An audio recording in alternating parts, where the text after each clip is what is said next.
But first, retrenchments in Singapore rose slightly in the third quarter, according to the Manpower Ministry's latest report. It says these were largely due to firms restructuring to stay competitive amid economic uncertainty, rather than recession or poor business. Analysts warn that more could come as companies continue adjusting to a tougher global environment. Caitlin Ng tells us more. A better-than-expected report card for Singapore's labour market in the third quarter. Total employment rose over 25,000, more than double the growth in the last. But there was also an uptick in retrenchments to 3,670, up from 3,540, largely concentrated in sectors like financial services and information and communications. A lot of companies have had to reconsider their business models, particularly when we seem to be entering an era of protectionism and Singapore champions free trade. So for a lot of companies who rely on that inflow and outflow, it's caused a lot of disruption to the business. So restructurings have been a very big thing. And because of that, there have been quite a lot of layoffs and terminations for employees. MOM's report also showed that more employers placed their staff on short work weeks or on temporary layoffs. While this might be an alternative to retrenching workers, one analyst says it's a double-edged sword. On the one hand, it gives the flexibility to the company to adjust to the, I would say, changing environment, especially the global aspects of the business. But at the same time, if you keep changing the workforce, keep changing your workers, you might actually incur more uncertainty within your specific company. Two trends also stand out in the report. First, that while job vacancies fell, there were still more openings than unemployed persons. Second, both recruitment and resignation rates have come down, continuing the trend since 2022 and remain below their 10-year averages. That's a sign that workers may be holding on to their jobs more tightly.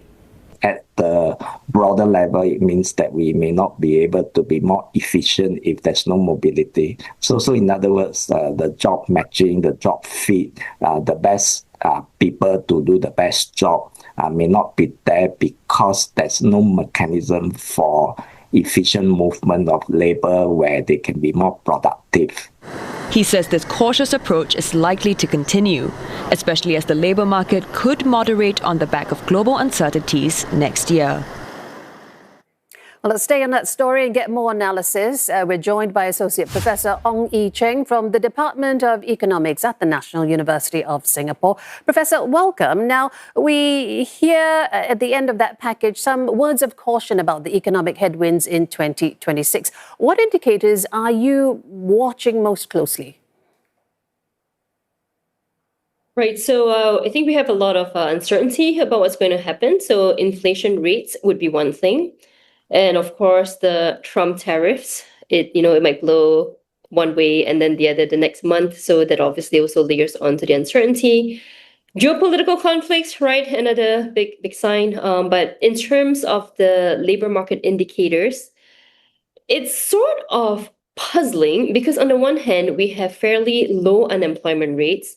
And we also have fairly high full-time employment rates, right? So it's not like many workers are working part-time when they'd rather have full-time jobs. It appears the full-time employment rate actually looks pretty good. On the other hand, there are a few interesting indicators. So one of it is the shorter work week or the temporary layoffs that you mentioned earlier. The second one is actually the 6-month period in which workers who have been retrenched, are they back in the labor force by the end of the 6 months or by the end of the 12 months? And then the third one, obviously, is employer expectations about 2026. Are they planning to hire? Are they planning to freeze wages or increase wages? I think these all tell us a good thing about where employers expect the economy to be heading in the next year. Yeah, you laid it out really nicely. So let's take them one at a time. Now, you talked about the 6-month rate of re-entry into employment among the retrenched residents. Now, that fell from Q2 to Q3. What is your concern there? Right. So actually, we want to zoom out a little further because, changes from one quarter to the next is just 1 or 2 percentage points. Might not really tell us a lot. actually since 2023, that labor market re-entry rate has actually been declining. So that basically tells us that people are finding longer to re-enter the labor market to find a job after they have been retrenched. And retrenched is important because these are involuntary separation from jobs, right? It's not like these workers were deciding that they needed some time off, they quit their jobs. This was actually probably somewhat unexpected. So that longer period to re-enter the labor force indicates that workers are finding a harder time finding a good match. It could also be that the job that they take on after being retrenched is not as desirable as the job that they left. Right, it could be that the roles are not quite as what they were trained for. It could be that the wages are not as high. It could be that the working conditions or the contracts are not as favorable. So these are all things that are more difficult to measure, right? But just that longer period and the fact that it has been declining over the last 2 years, that actually is a little concerning. Yeah, the other thing that you also talked on about was when it comes to the manpower planning for Singapore companies, we're seeing an increasing number of employees being placed rather on short work week schemes or even temporarily laid off in Q3. Now, what does that say? I mean, is it just another way of kicking the can down the road, just a deferred retrenchment, perhaps?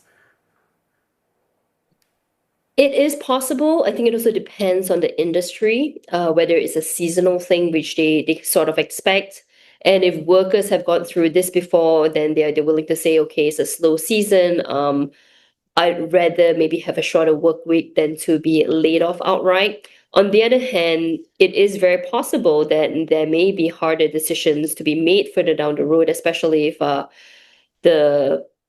the job market turns out and just broader labor markets and trading tariffs and so on, right, just turns out to be less favorable than we anticipated.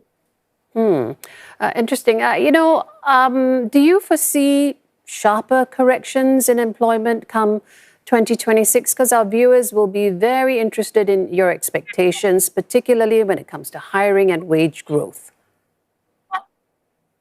I mean, I'm not, I'm not actually on the ground observing and collecting all this data, right? So what I can tell is just with the wide uncertainty and with the MOM has done a fantastic job doing these labor market surveys and collecting this data. So we see that 45% of employers, I believe, are expecting to freeze hiring, and about 1 in 5 expect to raise wages, which is incredibly low. So yeah, it's really hard to tell. I think there's just a lot of uncertainty, and understandably, firms are being very cautious in terms of their hiring and their wage setting. So yeah, hopefully, we'll just have to see what happens. I don't know. It really depends on. So yeah, I mean, really, a lot of it depends on what the US does, right? If Trump decides to have another round of tariffs. So when it comes to when it comes to maybe looking forward in terms of the policies and the strategies that the Singapore government needs to prioritize for sustained employment growth, is there any such strategies and policies that you've seen work to help alleviate the situation somewhat without forcing employers to go into things like stoking wages or other things like that? I'm thinking of the graduate industry traineeship program, which offers a kind of 6-month internship or traineeships for grads across industries. Has this really been seeding the ground as such? I think for me, the fact that it was introduced in the first place actually raises red flags, because the last time we have seen this was during COVID, right? And before that, I mean, I don't think any such thing had been introduced for a very long time. So clearly, my sense is that the government has more data than they're publishing and then they're letting on, and they are probably very concerned, especially with the employment of young grads. So just anecdotally, I have seen, among my students at NUS, the last couple of graduating seasons, students have been having a more challenging time finding long-term permanent work, right? So firms are indeed shifting to sort of a more short-term contract, we'll hire you for a year or two, but they're not willing to make too many promises and position it as like, we're going to keep you for as long as you want to be around. So yeah, I mean, I think with AI especially, right, firms are trying to figure out how much they can substitute labor, how much they can squeeze out of each worker. We have seen very high-profile layoffs and announcements of reduced hiring, especially among entry-level workers. So it is quite concerning. All right. Well, buckle up. Get ready for 2026. Still appreciate your thoughts very much. Associate Professor Ong Cheng from the Department of Economics at NUS.